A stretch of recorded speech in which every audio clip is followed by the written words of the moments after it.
საპროტესტო აქცია ასათიანის ქუჩაზე მოსახლეობა ყოფილი ფსიქიატრიული საავადმყოფოს მიმდებარე ტერიტორიაზე 42 ხის მოჭრას აპროტესტებს. ადგილობრივები ამ ტერიტორიაზე საცხოვრებელი კომპლექსის მშენებლობას ეწინააღმდეგებიან. მათი მთავარი მოთხოვნა პარკისთვის რეკრეაციული ზონის სტატუსის მინიჭება. ასათიანზე არასამთავრობო ორგანიზაციის წარმომადგენლები და უფლებადამცველებიც იმყოფებოდნენ. მერიის თანამშრომლების განცხადებით გარემოსთვის მიყენებული ზარალი დაითვლება და იმ შემთხვევაში თუ ზარალი 1000 ლარზე მეტი იქნება, მერია საქმეს პროკურატურას გადასცემს.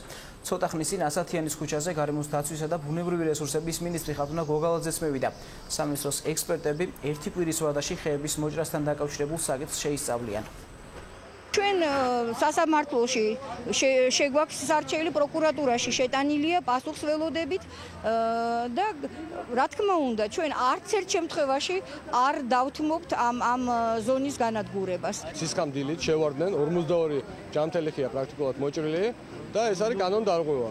აქ ადგილზე გამოცხადდა მერიის სამსახური, რომელიც პირობას დებს, რომ აპირებს აქტის შედგენას და შესაძლებელია სასამართლოს საქმის გამოძიებისთვის პროკურატურისთვის გადაგზავნას. მემართალია მეეჭვება, რომ ისინი ამას გააკეთებენ, იმიტომ რომ კლავად მერიის დანაშაული იკვეთება პირველ რიგში აქ როგორც ნებართვის გაცემის დროს, ასევე გასხვისებისას, მაგრამ საბოლოოდ ჩვენ უნდა მივიდეთ იქამდე, რომ მსგავსი დანაშაულებათა ავტორები აღმოჩნდნენ გასაჯდომის სკამზე. ეს ტერიტორია უკვე გასხვისებულია 2010 წელს და იქ გარკვეული ვალდებულებები აქვს აღებული ინვესტორს. მეორე მხრივ ძალიან გასაგებია მოსახლეობის გულისტკივილი იმასთან დაკავშირებით, რომ მათთვის გაცილებით მისაღებია და კარგია, რომ იქ იყოს მწვანე ზოლი და თქვათ რეკრეაციული ტერიტორია.